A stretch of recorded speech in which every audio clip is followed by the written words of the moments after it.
You know, living with bipolar disorder is like riding a roller coaster that occasionally goes off the rails.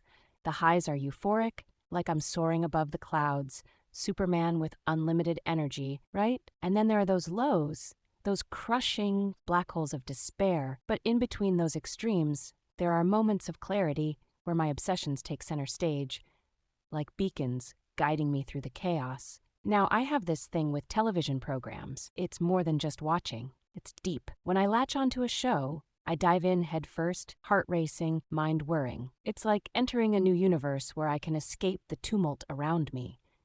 I get addicted, almost like the characters are friends, allies against the storm of my thoughts. One week it's a dark, gritty crime show where every plot twist feels like a revelation.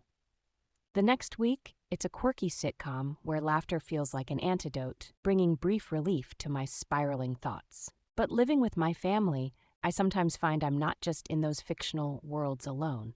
I've got my family looking on, maybe with a mixture of concern and bemusement.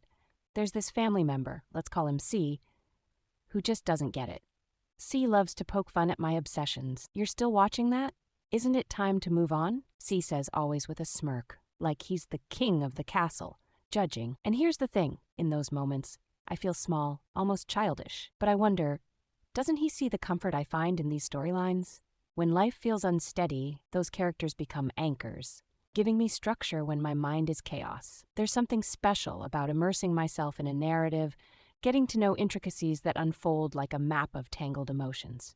It's the highs and lows, just like me, the thrill of unfolding mysteries that keep me going in those gray days.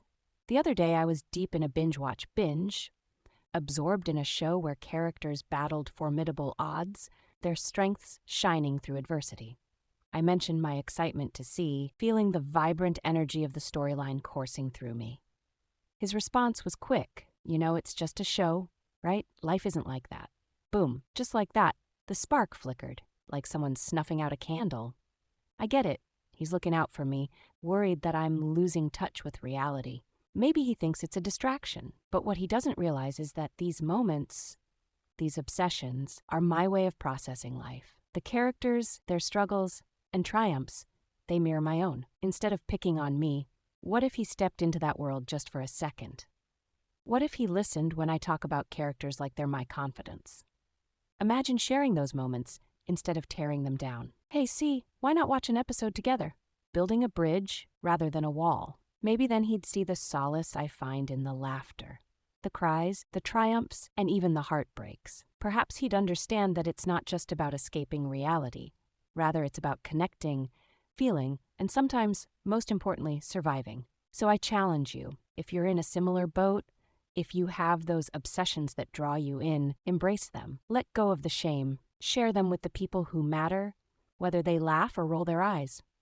Because in the end, those shows aren't merely distractions. They're our lifelines, teaching us resilience, reminding us we're not alone in our battles. To those who get it, keep fighting and forging connections through your passions. And to the C's out there, consider joining in, diving down that rabbit hole, because you might just find understanding and a little bit of magic waiting at the bottom.